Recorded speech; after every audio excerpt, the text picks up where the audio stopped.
Hello friends, स्वागत है आप सभी का दिलीप टेलर्स एंड बुटीक में। आज प्रिंसेस कट ब्लाउज का एक हाई डीप नेक पैटर्न देखेंगे। जी हाँ, फ्रंट से हाई डीप रहेगा। किस प्रकार से बनाएंगे, पाइपिंग से बना हुआ पूरा पैटर्न और एक शानदार लुक आपको मिलेगा इस ब्लाउज में। सबसे पहले कटिंग को समझते हैं। तो लंबाई इसमें 14 इंच की है, चेस्ट 42, कमर 33 इंच, शोल्डर जो है पुराने ब्लाउज पर 11 इंच का, आर्म होल गोलाई 18 इंच, आस्तीन की लंबाई 10 और गोलाई 5.5 इंच की। सबसे पहले आपको यहाँ पर एक सीधा मार्किंग करना है, उसके बाद लेंगे हम लेंथ। ठीक है, ये जो कॉमन चीज़ें हैं उस पर आप गौर करिएगा। जैसे आप लंबाई पे 1 इंच का मार्जिन लेते हैं, ये सब पे कॉमन रहता है। तो ये इस प्रकार से आपको दो जगह पर लंबाई का निशान लगा करके सीधा मिला लेना है। अब बात करते हैं शोल्डर की। पुराने ब्लाउज पर कितना है, 11 इंच का, तो 1 इंच का मार्जिन देंगे। ठीक है, तो टोटल आप हाफ करके 6 इंच पर ये डायरेक्टली निशान लगा सकते हो इस तरह से। और निशान लगाने के बाद जैसे हम यहाँ पर आर्म होल का लेंगे, तो आर्म होल का सबसे पहले यहाँ पर सीधा निशान लेना है, क्योंकि हमको चाहिए गोलाई 18 इंच की। तो 18 इंच 42 इंच चेस्ट पर चाहिए, उसके लिए हम 5.5 पौने 6 पर लगा देंगे निशान और उतना मिल जाएगा। ये इस प्रकार से हम यहाँ पर मार्किंग कर लेते हैं। अब बात करेंगे किसकी, चेस्ट की।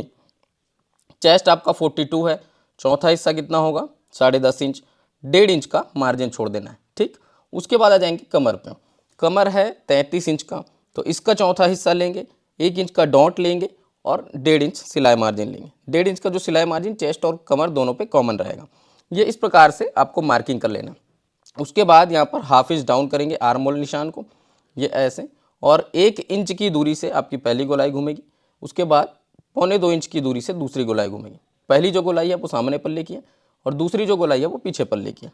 तो ये इस प्रकार से आप इसको राउंडिंग शेप देंगे। अब अच्छे से कर्व शेप में, मतलब अच्छे से राउंड देने के लिए क्या किया जाता है उसको ज़रा देखना। सबसे पहले आप यहाँ पर आर्म होल को चेक करके देख लें कितना आ रहा है। अप्रॉक्स 9.5 के आसपास आ रहा है, तो हमको चाहिए कितना, 9 इंच, है ना।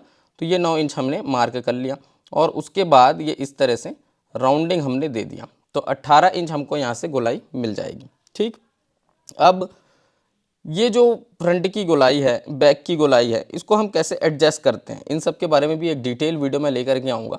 सबसे पहले हम यहाँ पर ये इतना लिए और ये इतना जो पोर्शन है उसको छांट देंगे। ठीक, ये देखिए लगभग आधा इंच छट रहा है।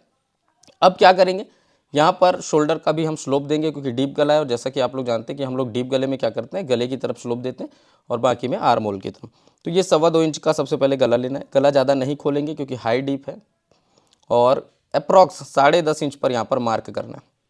अब उसके बाद जो है ये 2.25 इंच का निशान लेंगे और इस प्रकार से यहाँ पर एक शेप देंगे सिंपल सा गोल गली का। ठीक है, चूँकि ये क्या है, पीछे का पल्ला है, तो ये 4.5 इंच या 4.25 इंच पर आप यहाँ पर डॉट लेंगे। डॉट की ऊंचाई लगभग 4 इंच की लेंगे, तो ये आपका पीछे पल्ले का डॉट हो जाता है। अब देखो पीछे पल्ले में लगभग इतना ही काम है, उसके बाद कुछ नहीं करना है, आपको यहाँ पर डायरेक्ट कटिंग कर देना है। ठीक, ये इस प्रकार से आप इसको पूरा कटिंग करके निकालेंगे। इसके बाद हम इसका फ्रंट पोर्शन तैयार करेंगे। तो मेन जो इसका खेल है वो फ्रंट का ही है, बैक साइड में करना कुछ नहीं है। गले की कटिंग अभी नहीं करेंगे क्योंकि इसको रख करके हमें कॉपी करना है। तो यहाँ से सीधा काट लेना है, क्योंकि हमने ये निशान एक्स्ट्रा लिया था। अब एक एक्स्ट्रा पेपर लेंगे और उस पर फ्रंट का पूरा मार्किंग करेंगे। तो थोड़ा सा सभी तरफ मार्जिन छोड़ना है। उसके बाद इस पीछे पल्ले को कंप्लीट आपको कॉपी कर लेना है। ठीक है, ये इस प्रकार से आपको इन निशानों को कॉपी करते हुए चलना है। और उसके बाद फ्रंट में क्या क्या सावधानियां रखनी है और ये किस तरह का नया पैटर्न है वो आप लोग थोड़ा सा देखिएगा। बहुत ही शानदार पैटर्न है। आपको ये जो डिज़ाइन है इसको बना करके बहुत ही मज़ा आएगा। ये इस तरह से सबसे पहले फ्रंट का जो आर्म होल गोलाई है उसको दे देना, और उसके बाद पेपर को हटा करके जैसे आपका फ्रंट नेक है तो यहाँ पर ये कितना आएगा, अप्रॉक्स 10.5 इंच ये भी डीप आएगा। ठीक है, अब आप बोलेंगे सर 10.5 इंच डीप है तो इसको कैसे हम मैनेज करें, तो आगे बताऊंगा किस प्रकार से कर सकते हैं।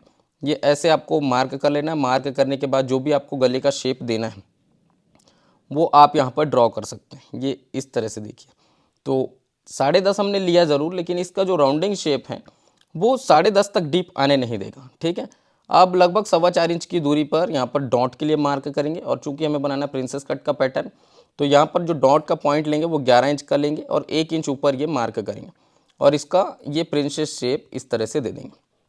ठीक, ये एकदम क्लियर है यहाँ तक। उसके बाद हम क्या करेंगे, यहाँ पर 1 इंच डाउन आएंगे, जो कि प्रिंसेस कट में आजकल मैं आप लोग को बता रहा हूँ 111 फार्मूला उसी से, और यहाँ पर 1 इंच इस तरह से डाउन करेंगे। फिर हम इसको मिला लेंगे। ठीक, अब क्या करेंगे, यहाँ पर हम अप्रॉक्स 3.5 इंच का पफ देंगे। ठीक, और यहाँ से हम मेज़र करेंगे कितना आ रहा है 5.25, तो यहाँ पर भी ये 5.25 नाप करके आपको ये मार्किंग करनी है, ये कुछ इस टाइप से, ठीक है, पफ क्रिएशन के लिए। अब यहाँ पर देखना, डॉट तो दे दिए, डॉट का मार्जिन भी चाहिए, तो हमको टोटल तैयार कितना चाहिए 8.5। यहाँ पर आपको चाहे जितना भी चाहिए, चाहे वो 8.5 हो, 7.5 हो, चाहे कुछ भी हो, है ना, ये इस तरह से आप इसको नापते चलेंगे। हुकाई पट्टी का थोड़ा सा छोड़ देंगे और इस प्रकार से 8.5 आपको टोटल यहाँ पर लेना है और उसके बाद 1.5 इंच का अलग से मार्जिन लेना है, ठीक, ये चीज़ का ध्यान रखना। और ऊपर लगभग 1.25 इंच का मार्जिन देंगे, क्यों, क्रॉस पट्टी और जो प्रिंसेस की कटोरी है उसको जोड़ने के लिए, ये बहुत अनिवार्य हो जाएगा। और इस तरह से आपको इसको मिलाना है। तो देखो, मिलाने का एक सिंपल सा प्रोसेस होता है। यहाँ पर आप हल्का सा इसको ऊपर लेके जाएंगे और ये ऐसे इसको मिलाना है, तिरछा शेप आता है और सिलाई होने के बाद वो बिल्कुल सीधा आ जाएगा। ये देखिए, इस तरह से यहाँ रखेंगे और इसको मिला लेंगे। तो जब आप पीछे पल्ले के सहारे से इसको रख करके बनाएंगे तो ये बड़ा छोटा होने के जो चांसेस है ना वो ख़त्म हो जाते हैं, ठीक है, ये ध्यान रखना। नहीं तो फिर क्या होता है, सिलाई करते वक्त कोई पैटर्न आप देखते हैं कि बड़ा हो रहा है पीछे का पल्ला या सामने का पल्ला, तो ऐसी शिकायत ना आए, इसके लिए इन सब बातों का ध्यान रखा जाता है। पीछे पल्ले से मिला करके मैच करके देखा जाता है। उसके बाद आप इसको कटिंग कर लेंगे। ये देखिए इस प्रकार से, ये देखिए इस तरह से आपको इसको पूरा कटिंग करके निकाल लेना है। अब हम इसमें बेल्ट का भी यूज़ करेंगे, तो वो बेल्ट का यूज़ कैसे करना है उसके बारे में भी डिस्कस करेंगे। वो एक्चुअल में एक पट्टी लगेगी, अलग से लगेगी, और यहाँ पर हम इसको पहले सीधा सीधा कटिंग कर लेते हैं और उसके बाद ये जो पफ वाला निशान है यहाँ से आपको राउंड में कटिंग करना है, ठीक। तो इतना करने के बाद चूँकि ये आपका प्रिंसेस कट का पैटर्न तैयार है, ये इतना मार्जिन आएगा, इसमें हल्का सा इसको इतना निकाल देंगे, ठीक। इतना निकाल देने से आपका जो फिटिंग का प्रोसेस है वो एकदम स्मूथ हो जाएगा और पफ बहुत ही शानदार क्रिएट होके आएगा। और जो आर्म होल भी फ्रंट पल्ले में थोड़ा बहुत बढ़ जाता है ना, वो भी इससे सही हो जाएगा, ठीक है। तो ये आपका गले का पैटर्न हो गया। अब क्या करेंगे, यहाँ पर जैसे आपका ये पीछे का पल्ला है, इसको इस तरह से रख करके देखना। अब यहाँ पर क्या होता है, ये हल्का सा इसको मिलाना होता है, नहीं तो फिर ये शोल्डर के पास दिक्कत क्रिएट करता है। इसी से शोल्डर गिरने की समस्या, आस्तीन बराबर फिट नहीं होने की समस्या, ये सारी चीज़ें आती हैं। तो इसके लिए आप इसको इस तरह से हल्का सा छांट देंगे। ये बहुत बारीक बारीक टिप्स हैं जो आपको ध्यान में रखना चाहिए, ठीक है। ये चीज़ें सिलाई के वक्त भी की जा सकती हैं। अब पीछे पल्ले का जो गला है उसको हम कटिंग कर लेते हैं, ठीक है। यहाँ पर हम साथ ही साथ चाहें तो आस्तीन की भी कटिंग कर सकते हैं, और आस्तीन अगर स्किप करना है तो फिर बात अलग है। यहाँ पर चेस्ट को नाप के देखेंगे कितना चाहिए हमको, 10.5।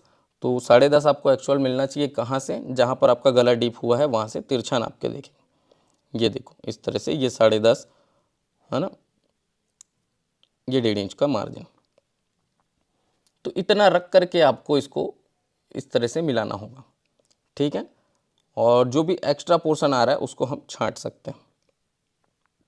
मतलब जो आपको चेस्ट चाहिए उसका चौथा हिस्सा आपको मिलना चाहिए, कहाँ से, जहाँ पर गला डीप हुआ है वहाँ से तिरछा नापने पर। उसके बाद आपको इसको छांट देना है। देन उसके बाद आप आर्म होल को नाप करके देखेंगे, जितना आपको एक्चुअल चाहिए मिल रहा है, कोई प्रॉब्लम नहीं है। सामने पल्ले का आर्म होल गोलाई और पीछे पल्ले के आर्म होल गोलाई दोनों को नाप करके आपका 18 इंच आना चाहिए, ठीक। तो अगर पीछे पल्ले में थोड़ा बहुत कम आ रहा है तो वो अच्छी बात है, क्योंकि सामने पल्ले में आर्म होल जो है वो थोड़ा सा बढ़ के आता है। यहाँ पर फिक्स आ रहा है, हमको कोई प्रॉब्लम नहीं है, कट लगा देंगे, छोड़ देंगे। अब उसके बाद ये आपका फ्रंट है, ठीक। फ्रंट पोर्शन ये आपको इस तरह से रखना है, करना कुछ नहीं है। यहाँ पर भी ये देखो आपका ये कमर का साइज़ है, कमर के साइज़ को भी बराबर आपको एक्चुअल नाप करके देख लेना है ताकि कमर भी छोटा बड़ा ना हो। अब उसके बाद क्या करेंगे, ये एक एक्स्ट्रा पेपर लेंगे और यहाँ पर ये देखो, ये एक अप्रॉक्स जो नीचे का हिस्सा आ रहा है गले के बाद का, उस पर हम एक पट्टी लगाएंगे। तो यहाँ पर मार्क कर लेते हैं 4.25 दोनों साइड, और यहाँ पर हम क्या देंगे, राउंड शेप देंगे। तो राउंड शेप देने के लिए लगभग 1 से 1.25 इंच नीचे या 1.5 इंच नीचे आपको इस तरह से करना है, सीधा लाइन, और उसके बाद यहाँ से इसको हल्का सा राउंड कर देंगे, ठीक है। और बाकी इसके अलावा कुछ करने की ज़रूरत नहीं है। तो ये एक पट्टी तैयार होकर के आ जाएगी। डबल फोल्ड में रख लेंगे इस पट्टी को और डायरेक्ट अटैच कर सकते हैं। अब हमें काम इसमें पीछे पल्ले का नहीं है, लेकिन पीछे पल्ले के हिसाब से नाप के रख लेना है। ये लगेगा आपका कहाँ, फ्रंट में, ठीक, अब ये तैयार हो जाता है कटिंग इस प्रकार से। रही गई बात इसमें स्लीव की, तो जैसे आपको आस्तीन लगाना है कितना, 10 इंच लंबाई का, तो ये सीधा सीधा आपने मार्क किया, हाफ इंच का मार्जिन छोड़े, उसके बाद 10 इंच का आपका आस्तीन है तो 10.5 पे मार्क करेंगे। यहाँ पर जो मार्जिन छोड़ा है वो फिटिंग के लिए है, नीचे जो मार्जिन छोड़े वो फोल्ड करने के लिए है। अब क्या करेंगे, गोलाई नापेंगे, जितनी भी आपकी गोलाई है उसका हाफ मार्क करें और 1.5 इंच का मार्जिन दें। अब उसके बाद यहाँ पर आर्मोल नापेंगे, तो उसके लिए लगभग 3.5 इंच नीचे आकर के एक सीधा निशान लेंगे, और आर्मोल कितना है 18, इस तरह से तिरछा रख करके सीधा सीधा आपको नाप देना है 9 इंच का, और 1.5 इंच अलग से मार्जिन दे देना है। ठीक, उसके बाद जो है आपको यहाँ पर राउंडिंग शेप आस्तीन का देना होगा। तो ये इस प्रकार से आप आस्तीन का राउंडिंग शेप देंगे और इसको प्रॉपर कटिंग करके निकाल लेंगे। कटिंग करने के बाद आपको क्या करना है, इसमें आस्तीन का एक पल्ला छँटता है, ठीक है। तो ये सब कट्स वगैरह लगाने के बाद आपको आस्तीन का एक पल्ला छांटना होगा। उसके लिए क्या करेंगे, ये 1 इंच लगभग शेप देंगे इस तरह से, और ये आपका आस्तीन का एक पार्ट छँट जाएगा। तो इसको कैसे छांटेंगे, अलग कर लेंगे पहले, अलग करने के बाद ये इस तरह से इसको छांट लेना। ठीक, तो आस्तीन की भी कटिंग आपकी कंप्लीट हो जाती है। अब रही बात इसके स्टिचिंग पार्ट की, तो हम क्या करेंगे, केवल सामने का जो पल्ला है उसको देखेंगे, इस प्रकार से रख करके प्रॉपर मार्किंग कर लेना है अस्तर पे, कपड़े पर, और काट करके निकाल लेना है। इस पार्ट को हम स्किप कर सकते हैं चाहे तो। देखो फटाक से कटिंग कर लिए, कटिंग करने के बाद हम क्या करेंगे, डोरी वाली पाइपिंग यहाँ पर तैयार करेंगे। ठीक, तो डोरी पाइपिंग एक अलग सा टॉपिक है, तो इसको भी हम चाहें स्किप कर सकते हैं। डोरी पाइपिंग आपको कंप्लीट यहाँ पर बना के रखना है, तैयार करके। किस तरह से बनता है आप सभी लोग जानते हैं, क्योंकि ढेर सारी वीडियोस पाइपिंग के ऊपर में हमने ऑलरेडी दे रखी।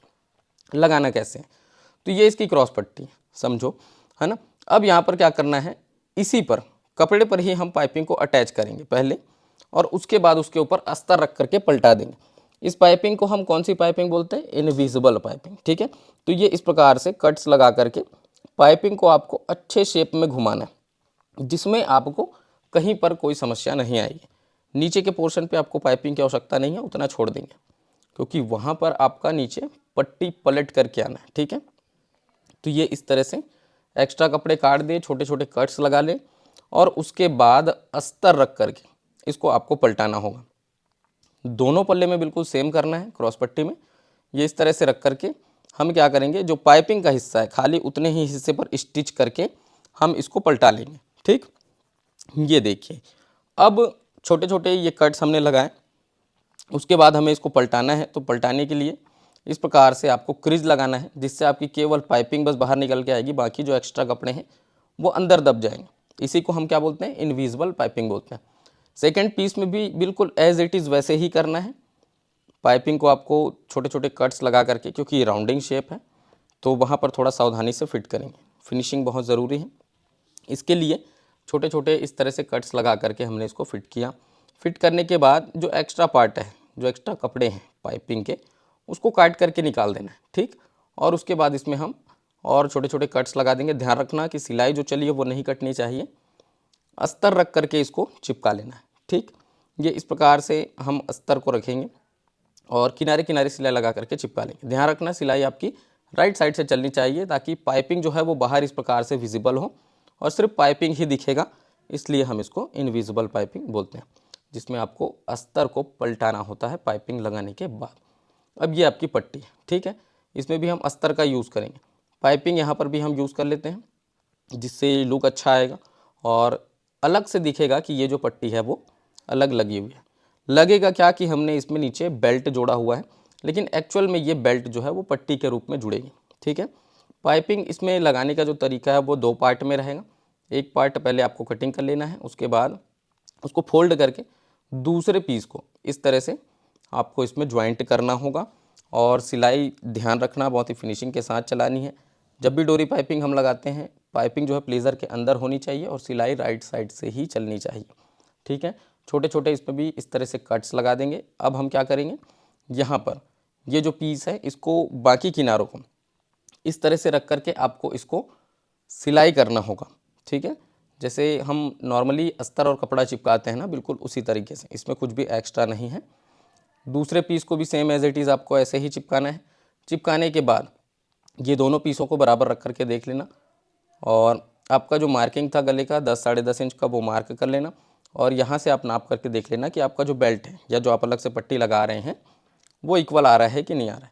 सब कुछ बराबर है, देन आप क्या करेंगे, इसको नीचे से इस तरह से जोड़ देंगे। ठीक है, ये जहाँ तक आपको ओपन रखना है गला वहाँ तक रख करके जोड़ देंगे। जोड़ने के बाद ये जो कपड़ा है वो एक्स्ट्रा आ जाता है, तो यहाँ पर हम स्टिच कर देंगे ताकि ये यहाँ पर अच्छे से फिक्स हो जाए और मजबूत हो जाए। अब देखो ये आपका गले का पैटर्न तैयार है। ठीक, इसमें अब हम क्या करेंगे, इसमें लगाएंगे कटोरी।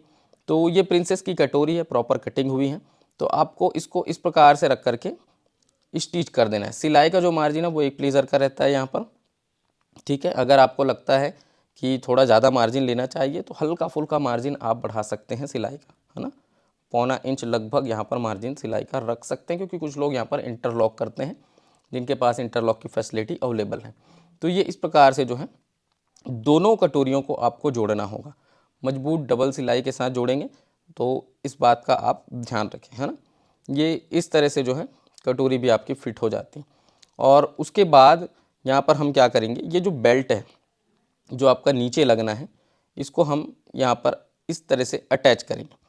तो अटैच करने का तरीका देखिए, सबसे पहले आपको क्या करना है, यहाँ पर इसको बराबर रख करके, अगर कहीं पर भी लग रहा है कि छोटा बड़ा है या बराबर मिलाने की आवश्यकता है तो आप उसको मिला सकते हैं, है ना।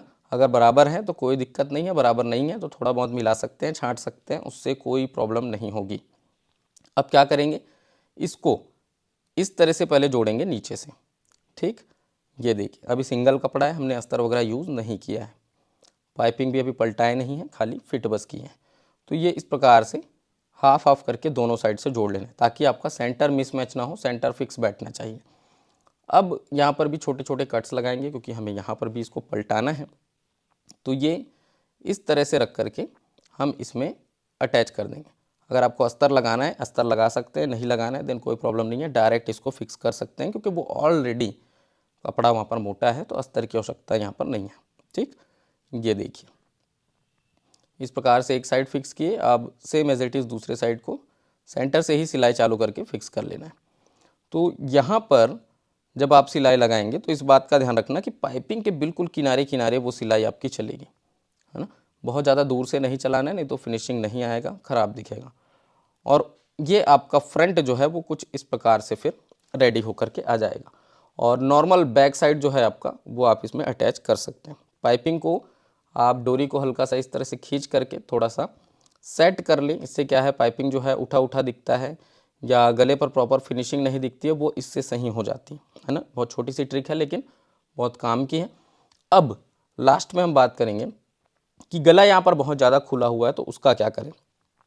तो जिन लोगों को इसका समाधान चाहिए वो लोग क्या कर सकते हैं, यहाँ पर एक पट्टी इस प्रकार से अटैच कर सकते हैं जिससे बहुत ज़्यादा जो ओपन नेक दिख रहा है वो फिक्स हो जाएगा। ठीक है, तो यहाँ पर एक प्रॉपर पट्टी कटिंग कर लें, पलटा लें और उसको डायरेक्ट यहाँ पर फिक्स कर दें, इतना कर सकते हैं। यहाँ पर आप चाहें तो अस्तर का भी यूज़ इस पट्टी में कर सकते हैं और वो ज़रूरी भी हो जाता है। तो आई थिंक आपको ये वीडियो पसंद आया होगा। बहुत सिंपल तरीके से कटिंग और स्टिचिंग दोनों में बताने का प्रयास किया। पीछे का जो पल्ला है नॉर्मल जिस तरह से आप अटैच करते हैं उसी तरह से इसमें अटैच कर सकते हैं।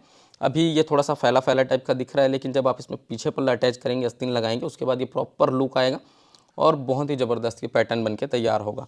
मुझे उम्मीद है आप लोग को ये जो डिज़ाइन है वो बहुत ही पसंद आया होगा।